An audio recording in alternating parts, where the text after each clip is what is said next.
I think I've told you this story before, but it left such an impression on me that I'm going to tell it to you again, so forgive me if you remember the details. But it was about 10 years ago that I was on the board of a nerdy preaching society in the throes of academia and seminary, and we would get together and have conferences to talk about how we can practice the study of preaching and all these sort of nerdy things that you do when you're a student. And we brought in a special guest speaker. It was a prominent mega church pastor in the Chicago area named Charlie Dates. You can look him up. He is a powerhouse preacher. And his church is like, 15,000 people on a Sunday. It's absurd. They have like stadium markers in the seating. And so it was a big deal for our teeny tiny little academic nerd guild of like 100 people to get this guy to come and talk. And so I was really excited to hear what he had to say. And I remember right when it was time to start the conference, he was our first plenary speaker. And so we were having some worship songs, we were getting in the zone, and then the people who were helping put on the conference were talking, and we were looking around, and Charlie wasn't there.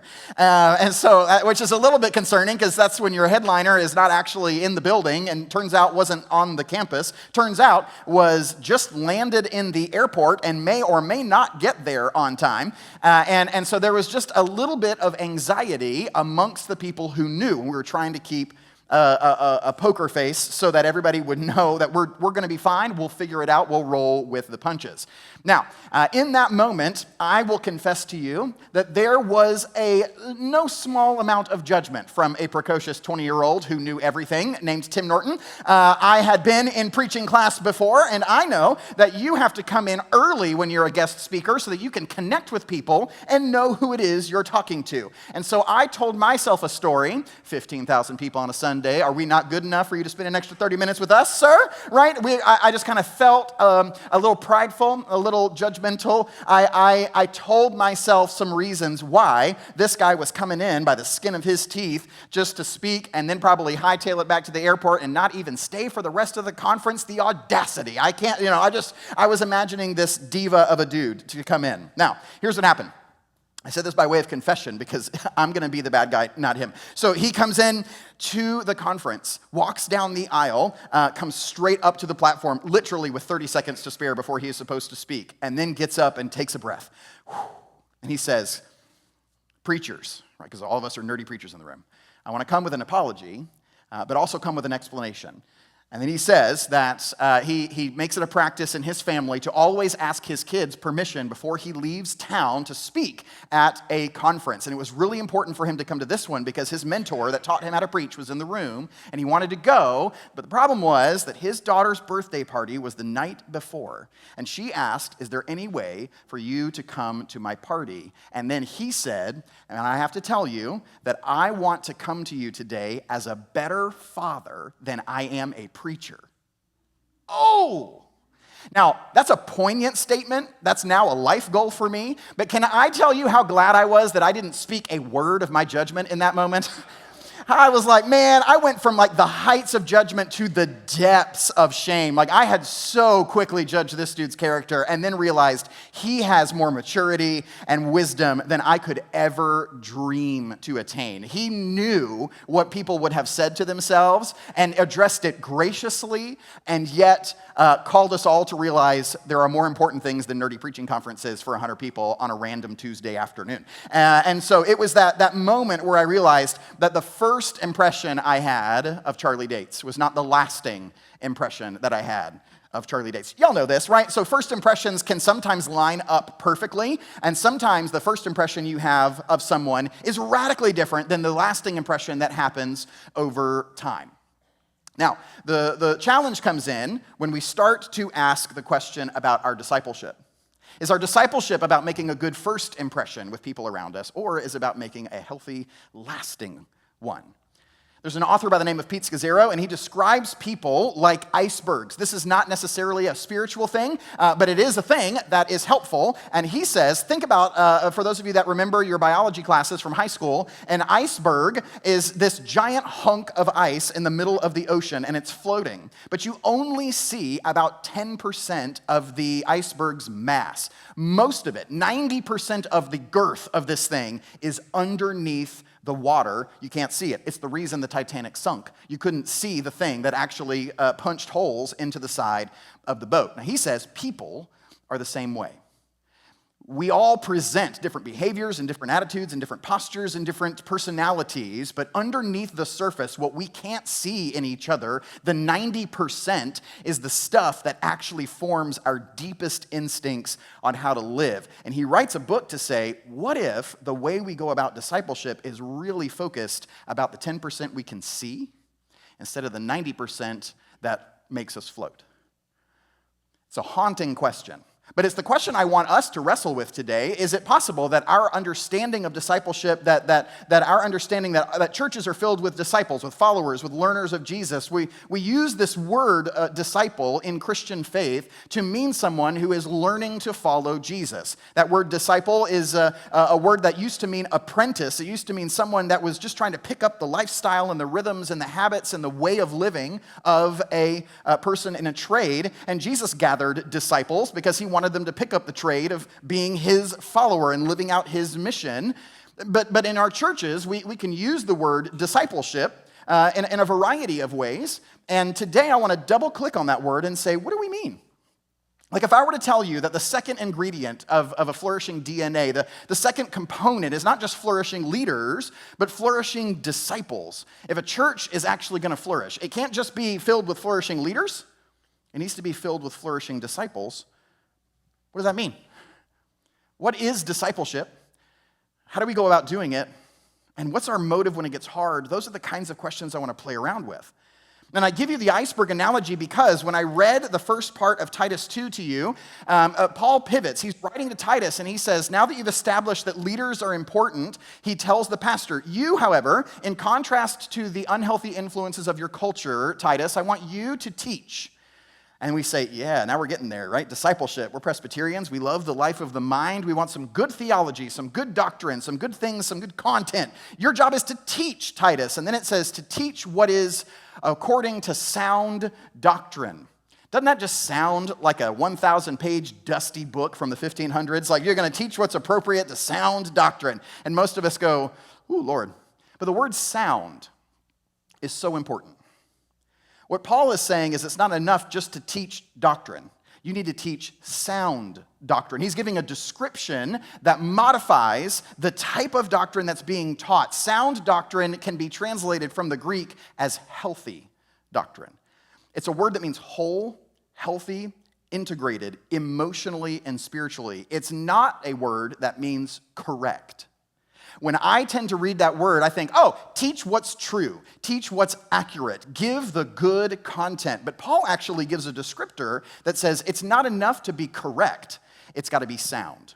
It's not enough to be right, it's got to be healthy. So Titus, your job is to teach sound doctrine. If I were to give a different metaphor entirely, right?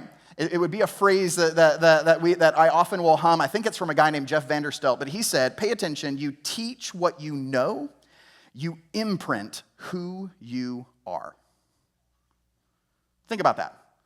You can take it in the realm of parenting or friend dynamics. You can teach each other content that you learned, but the impact you have on each other, the impression you give each other, the way that Charlie dates hit me wasn't a content transfer, it was a character imprint. You teach what you know, but you imprint who you are.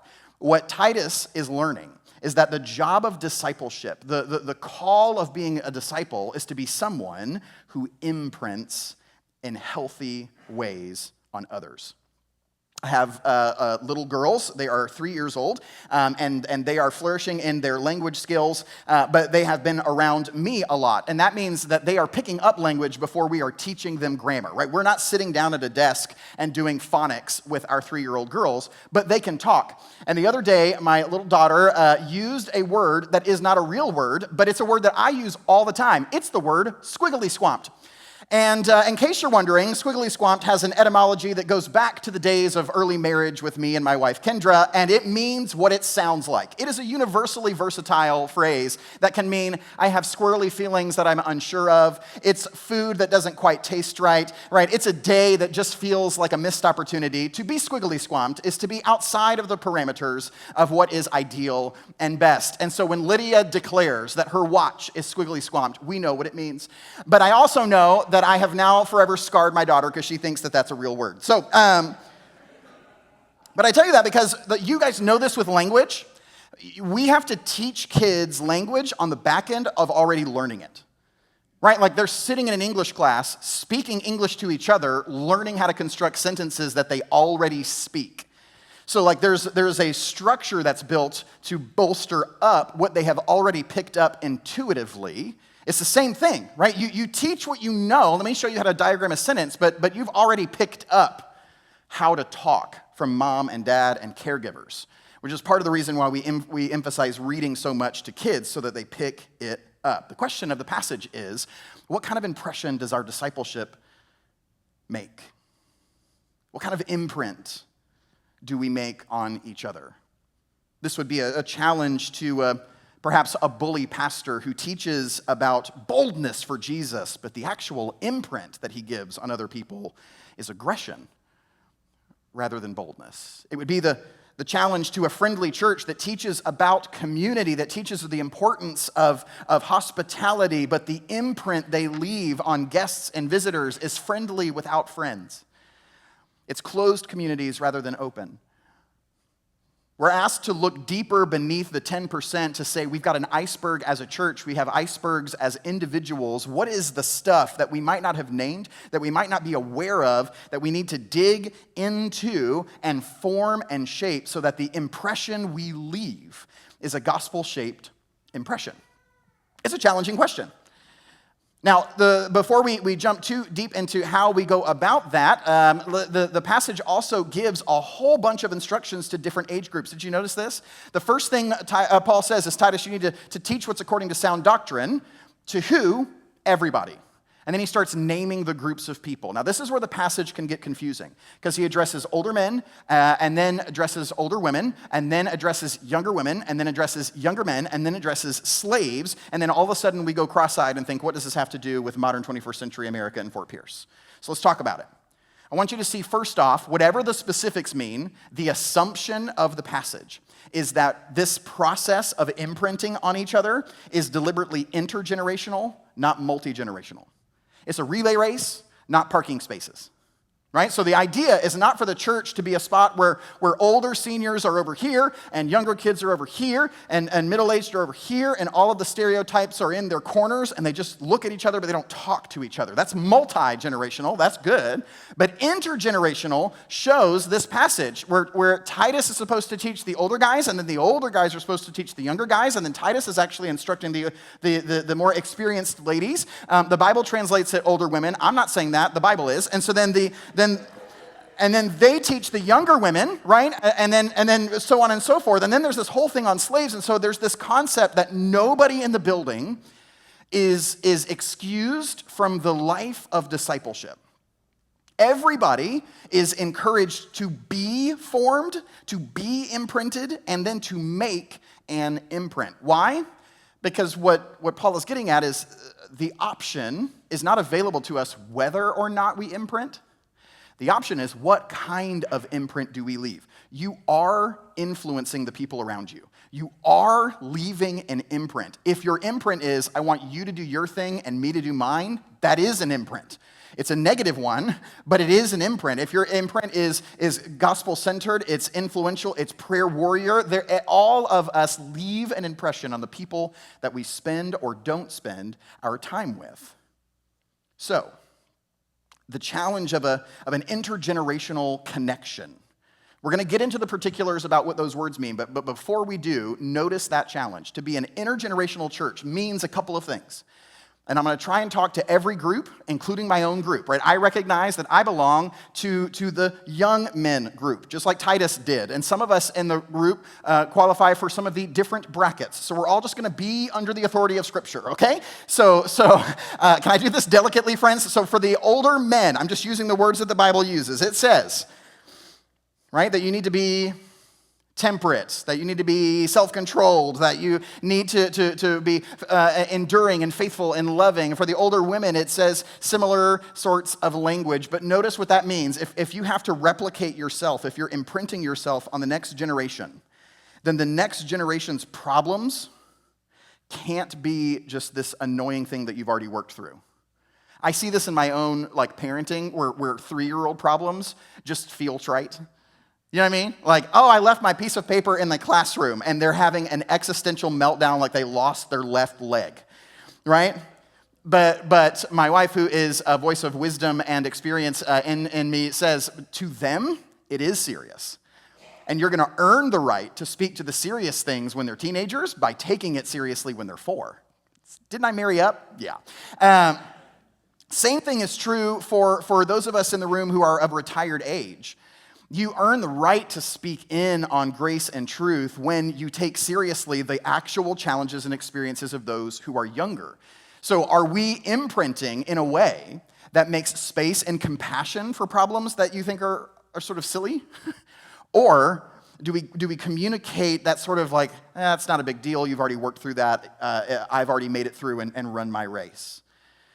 Right? We can do the same thing in reverse. Youngins, right? Are we so focused on getting it correct, on evaluating the past and pointing out all of the failure points that we miss that everybody in this room who is of a retired age got here with some scars that show wisdom, with some scars that show God at work?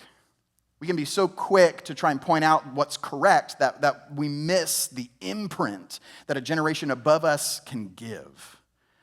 Instead of asking questions, opening ourselves up to the influence of each other.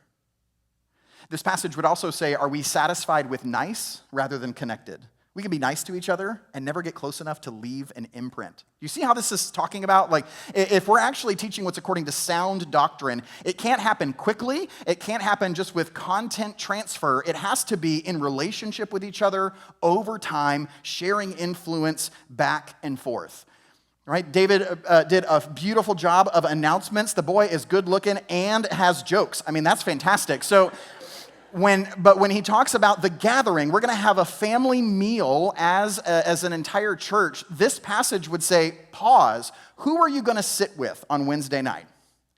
If you sit with the same people you always sit with, we missed an opportunity. We're doing parking lot rather than relay race. What if the invitation of Wednesday night wasn't even just to sit with somebody that's of a different age than you? The litmus test might even be, who are you praying with? Not just praying for, who are you praying with that's at a different stage of life than you? If that feels like a strange question, if it feels like you can't immediately name someone, this is a gentle reminder that discipleship is not a transfer of information. It is the replication of a life. It is the impression of a person on another that takes time, that takes connection and consistency. And this passage is saying flourishing churches are filled with flourishing disciples, and flourishing disciples have to be imprinted, they have to be formed, they have to be grown, they can't just be instructed. Does that make sense? Now, what does this look like? Because at first glance, for some of us, we think, okay, cool, imprinting, replicating yourself, like that sounds great. I want to have healthy doctrine. But then you heard the specifics of what Paul said and the way he described the different groups. And you heard, so that you can be busy at home and subject to husbands. And did he say something about slaves obeying their masters? Is this the good life that I want to imprint on it? This sounds oppressive to me. Let's ask the question. Right? Some of you in the room aren't asking that question, but everybody outside of this room is. So if we don't have an answer, we're going to struggle to engage people who might be suspicious about our Bible and our God if we can't answer those kinds of questions. So let's ask it. Is this a good life, or is this a repressive life? Is this about imprinting for the sake of confining and controlling, or is something else going on? I'm framing it that way because I do think something else is going on, and I want to explain it to you. A couple of years ago when I was in college, I called my friend Joe, who lived in my hometown, and I was visiting family in Georgia. Most of my family on my mom's side is from the middle of nowhere, Georgia, and there is something strange that happens when I connect with people that refer to me by my southern name. I'm not Tim around my family, I'm Timothy. That's just how they refer to me. And so you got to have the southern drawl and the redneck delight that comes with your voice. So that's just, I say that as a term of endearment because I am one. But they refer to me as Timothy. And when that happens, I speak back with my Georgia twang. It comes in like it was yesterday. And so I was calling my friend Joe, and he said, "How are you doing?" I was like, "Well, I'm just outside the Huddle House getting some breakfast." And he said, "Who are you? Where did that come from?" And I went, "Oh, right, sorry, I am at the Huddle House, an establishment that serves grits and bacon and delicious things, Southern," but my voice just slipped right back in. Right, you ever done that? Maybe it's not an accent for you, but you go around family that you haven't seen in 15 years and you make the same jokes, right? Or you visit friends that you went to high school with and all of a sudden you're swapping the same stories like you were 18 again. We can slip back into old habits when we get around people. It takes a conscious choice to maintain your new personality markers when you go back around your old cohorts. We've all experienced that, right? Now, what Paul is doing, remember, the whole conversation about leaders was that we don't need new leaders because we have none. We need new leaders to replace the ones we have that reflect the current values and culture of Crete. That was a really rough, violent, deceitful culture. Now what's happening is he's going to describe discipleship to say y'all need to imprint on each other, but you don't just imprint what's normal. You don't imprint and keep re-imprinting Crete. You need to imprint a distinctly gospel-shaped life. And so he goes through and talks about the stereotypes for each group of people on the island of Crete and says this is what it would look like for you to break the habit of Cretan culture.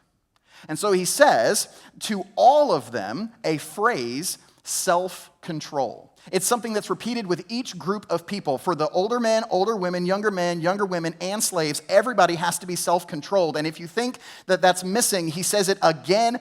Everybody, in verse 12, I need all of y'all to be self-controlled. It's a word that describes aware of past background, aware of iceberg, and deliberately choosing healthier habits and life choices. And then he goes through, right? So the whole point is to show a life that has been transformed, to show a life about self-control, to be aware of and to deliberately choose against. That means it has far more to do with a family history of a quick temper and a confrontational spirit than all of a sudden becoming a person who is compassionate and slow to anger. It has way more to do with that than it does to do with gender roles, okay?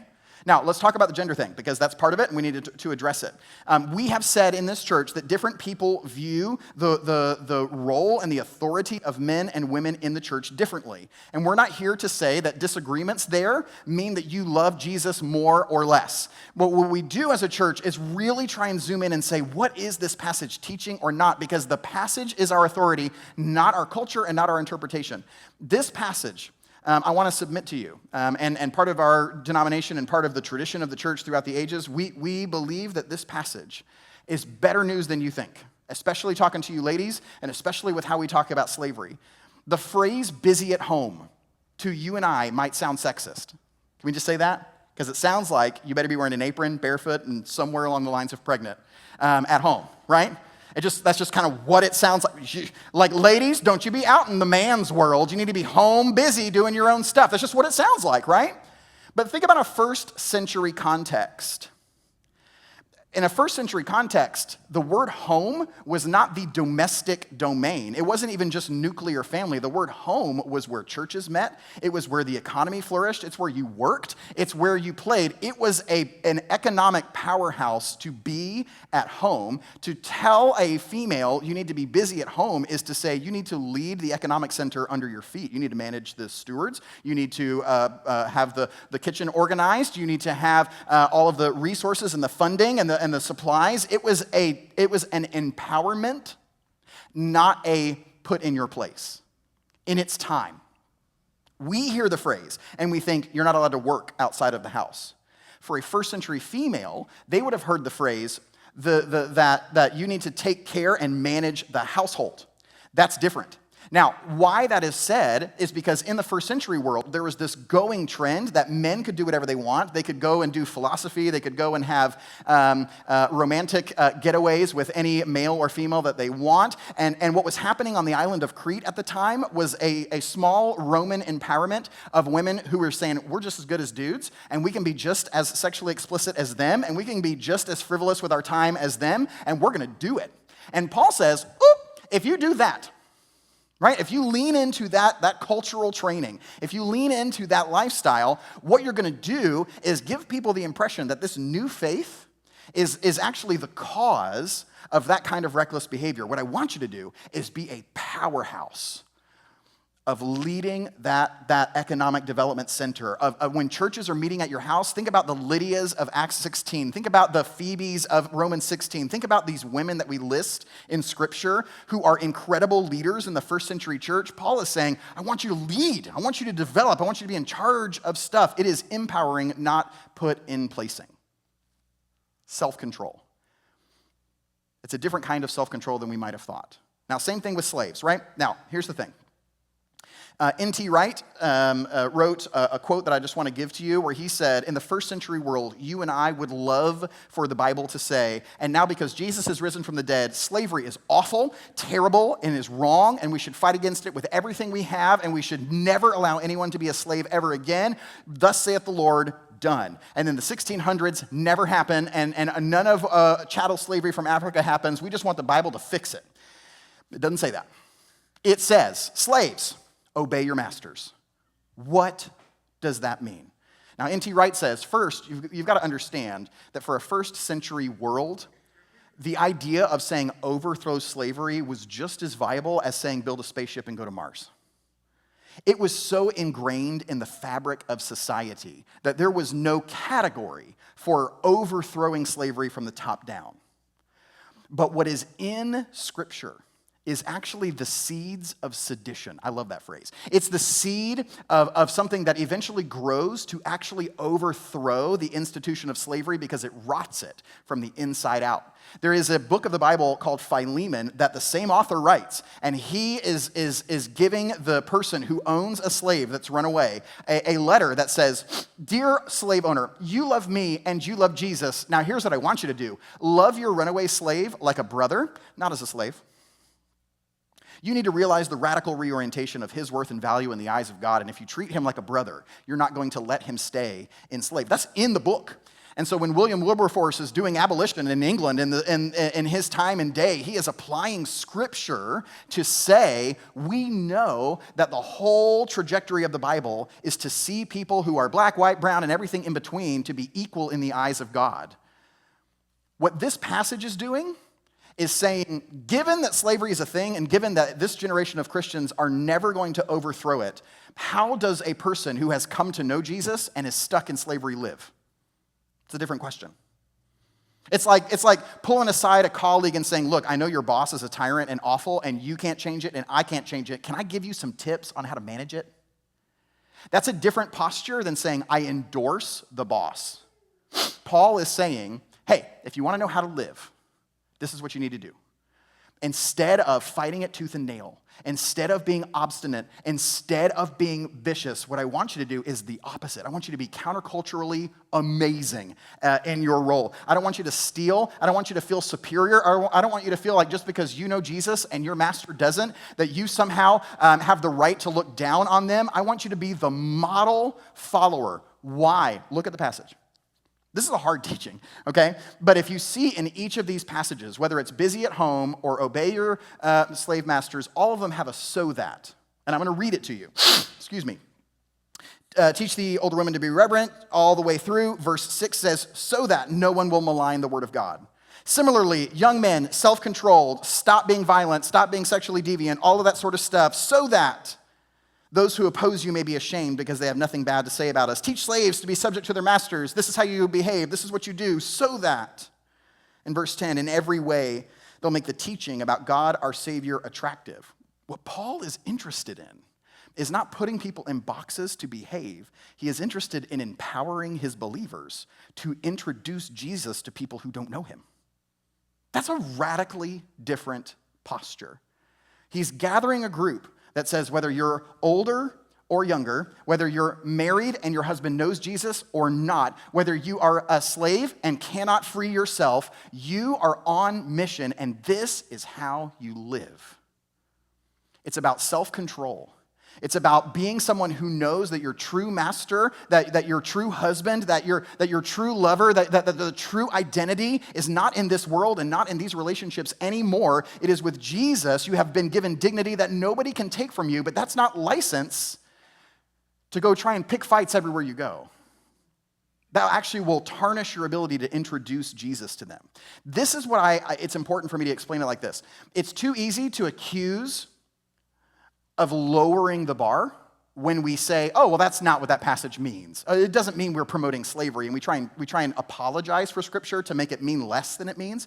This passage means way more than you can imagine. It's a higher bar. It's nosebleed high because it's saying you've got to voluntarily embrace a broken world to introduce people to the only person who can heal it. You've got to voluntarily be in the midst of social constructs and relationships that might not be the healthiest in order to introduce Jesus to the people who need to know him. This is not saying that if you have the ability to free yourself from abuse, you should. This passage is not licensed for people to stick around domestic violence. This passage is not licensed to keep people enslaved who can otherwise be free. It's saying when you're stuck, when you come inevitably to the places where we don't have the ability, this is what we do. Can I give all of those caveats? There's like 35 footnotes on a text like this, but are you tracking with what I'm saying? I want to make sure we know what it doesn't mean so that we can really see what it means. We gotta, as we're imprinting on each other, we're imprinting each other in an imperfect world. And so Paul has to say, stay the course, be shaped like the gospel. Here's why this is important, friends. In the book, The Great De-Churching, it was just published a year ago. The sociology out there, the studies out there, you guys all feel it in your bones. The millennials, Gen Zers, and Gen Alphas are not around the church like we want them to be. Right? Like we would love for the church to be filled with younger people, we would love for the church to be filled with connections with those young people and the older people. We would love for the churches that some of us grew up in, where it was just vibrant and filled with every generation. We would love to see all of that happen, and we look around and we wonder where all of that went, and we wonder why the church is held with suspicion rather than with honor like it used to be. And there's a wide variety of reasons, but the most prominent reason this book argues, and I think there's some wisdom there, is that there was a certain point when what we cared about in the church was to communicate what's correct. We want everyone to have correct doctrine, but we stopped at correct. We stopped at the 10% of the iceberg. We want you to know that Jesus is God. He came from heaven. He lived the life we should have lived, died the death we deserved, rose from the dead to conquer sin and death. Do you believe it? Stop not believing it. That's the correct view. I need you to have the correct view. That's the correct theology. As long as you have the correct theology and raise your hand and say the prayer, we're good. And what the book says is there was a generation that stopped caring as much about what was true and started caring much more about what felt good and beautiful. And so if the faith was correct, but it produced a life that they didn't find attractive, if it produced a community that they didn't want to belong to, they started to resist. We have a credibility problem in our communities, not because you and I have incorrect doctrine, but because we inherit stories that we didn't ask to inherit that show a group of people who claim Jesus but don't give off the aroma of Jesus, shall we say. We have people who claim Jesus but don't imprint like Jesus. I mean, think about the people that loved to be around Jesus. Think about the misfits and the ragtag crew and the people who felt overlooked and overwhelmed and marginalized. Think about the people who hated to be around Jesus, the self-righteous, the ultra-religious. And now think about our churches. Who do we attract and who do we repulse? Who loves to be around us and who feels uncomfortable around us? This is a high bar to say when we imprint each other. are we creating an imprint that is the same shape, that is the same flavor as the Jesus that we worship? That creates that kind of categorical difference. So that's why the passage says what it says. What if, instead of defending our rights, like the slaves could have, they intentionally gave up their rights for the sake of serving? Why? Because that's what Jesus did. He could have stayed in heaven and perfectly defended his rights, but he didn't. He came down. How are people going to come to know that Jesus unless they see somebody else doing something similar? What if we define what is just, not by our favorite news outlet, whether it's CNN or Fox, but we define justice by what Scripture says, which tends to not fit into either one of those categories? What if we are known more for what we are for the healing that Jesus offers, instead of all of the things that we are against as a church? What if we're more interested in imprinting health and healthy doctrine instead of just transferring correct views? Now hear me. We have essential tenets as a denomination. We do not fudge on what the Bible teaches. We hold a strong center because to be healthy is more than correct, not less. It's not that we are giving up what is right and true and good. It's just we're asking if it's actually right and true and good, it needs to be beautiful. It needs to actually sink into our bones. Does that make sense? Great. Everybody uncomfortable with how high a bar that is? Good. Now, let's ask how we get there. I mean, how many of us feel like in this moment, oh great, I am flourishing in my discipleship, and I am flourishing in imprinting other people in the shape and form of Jesus. I can tell you the stories of people that have done that for me, and I am doing that actively with people around me. This is a high, uncomfortable bar. How do we get there? The passage finishes in verse 11 by doing a past, present, future sandwich. It's lovely. I'm going to make all of us hungry. So it says, the grace of God has appeared in the past.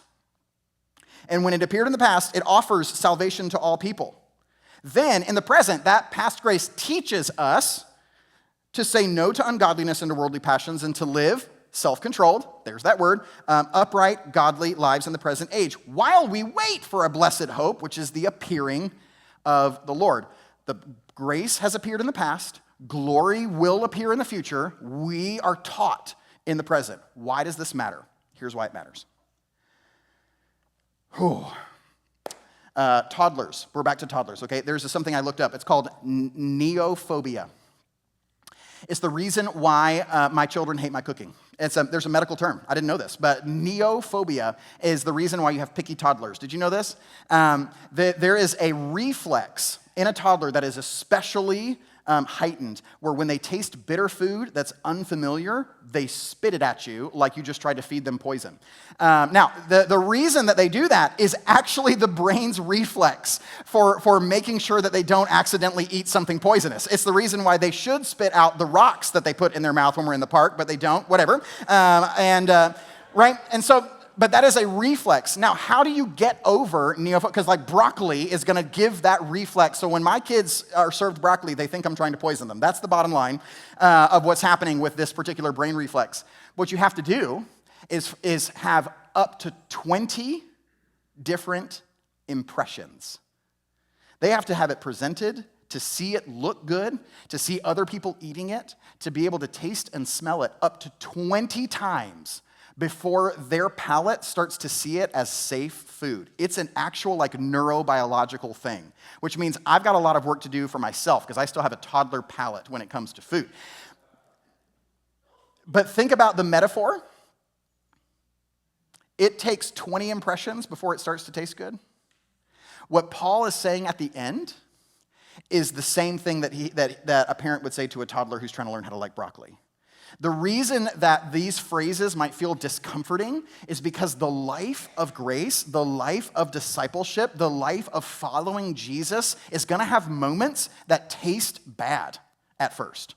Because it's trying to correct and form and shape. You're going to have moments where your deepest longings are satisfied, and you're going to have moments where your deepest convictions are challenged. And when that happens, what we do is embrace the sandwich. The grace that has already offered salvation to everyone teaches. So I need to go back and taste again what is true. And then I look forward to the day when the future glory comes. Let me put this in a story form. I had a mentor of mine who was maybe 20 or 30 years my senior, really invested in me, spiritual father to me. And he came to me one day over dinner and said, I've noticed that when you feel falsely accused, when you feel like somebody's unfairly accusing you of something, you disproportionately react. You know what my first response was? Yeah!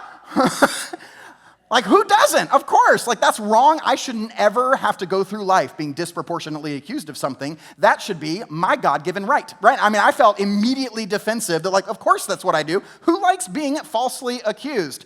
And then he paused. Now, here's what he could have done. He could have, in that moment, given me what's correct. Timothy, Jesus says, turn the other cheek. Do it. Right? That's correct. I've given you the content. You are discipled. Or he could say, let's go back and taste the grace. You know who else was falsely accused? Tim? Jesus. How did Jesus respond when people falsely accused him?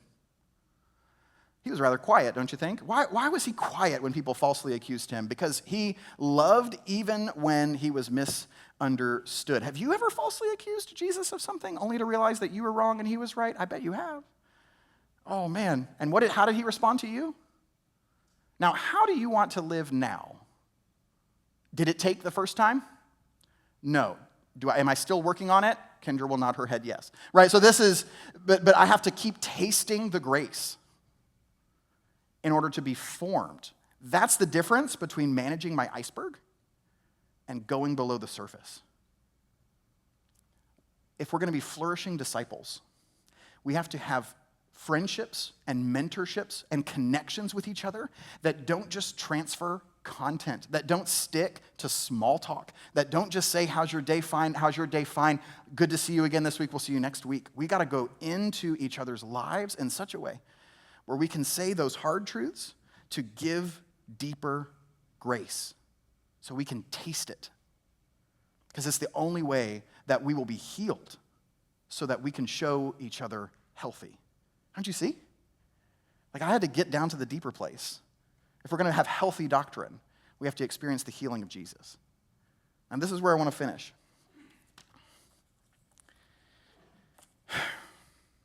Man.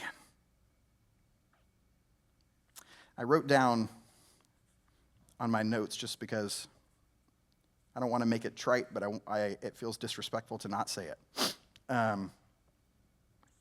We're sad because Jeff impressed many of us. Right?